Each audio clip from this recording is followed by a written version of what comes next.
भी आसान नहीं था। वह समय जब नीतीश के पिता ने अपनी नौकरी छोड़ी। रेड्डी कहते हैं, प्रसिद्ध हो जाना कितना अजीब है। जो लोग मुझे लेकर मेरे पिता को ताना मारते थे, अब वही लोग मेरी तारीफ करते हैं।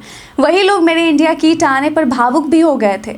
मालूम हो कि नीतीश कुमार रेड्डी का यह डेब्यू टेस्ट मैच है। उन्होंने अंतर्राष्ट्रीय टेस्ट मैच की शुरुआत इसी बीजीटी से शुरू की है।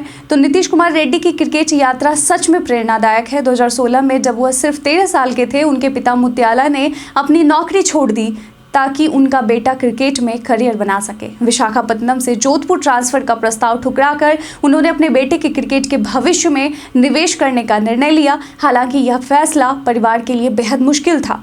नौकरी छोड़ने के बाद उन्होंने एक नया व्यवसाय शुरू किया, लेकिन उसमें उन्हें भारी नुकसान हुआ और वह भी बंद हो गया। आर्थिक तंगी से गुजरते हुए उन्हें समाज से ताने भी सुनने पड़े, लेकिन उनके पिता नहीं चाहते थे कि इसका असर नीतीश पर पड़े। रेड्डी कहते हैं, लेकिन यह संभव नहीं था क्योंकि जो हो रहा था वह मेरे आसपास ही हो रहा था।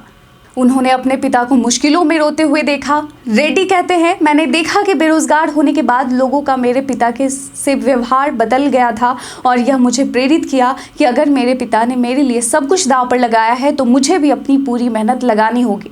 नीतीश पहली बार तब सुर्खियों में आए जब उन्होंने 2017-18 में विजय मर्चेंट ट्रॉफी में शानदार प्रदर्शन किया। इस टूर्नामेंट में उन्होंने तमिलनाडु के खिलाफ 13 शतक, कर्नाटका के खिलाफ 190 रन और नागालैंड के खिलाफ 14 शतक लगाकर कुल 1237 रन बनाए। अब उनका अगला लक्ष्य भारतीय टीम में स्थायी स्थान बनाना और दुनिया का सर्वश्रेष्ठ ऑलराउंडर बनना है, जिसके लिए वह लगातार मेहनत कर रहे हैं और उनकी मेहनत दिख भी रही है, रंग भी ला रही है। तो रेड्डी के प्रदर्शन से आपको क्या लगता है, वो भविष्य के महान ऑलराउंडर के रूप में उभर कर आएंगे या नहीं? अपना जवाब हमें कमेंट सेक्शन में लिखकर जरूर बताइएगा और नीतीश रेड्डी के लिए 2 शब्द जरूर लिख के जाइएगा। आज के वीडियो में बस इतना ही। धन्यवाद।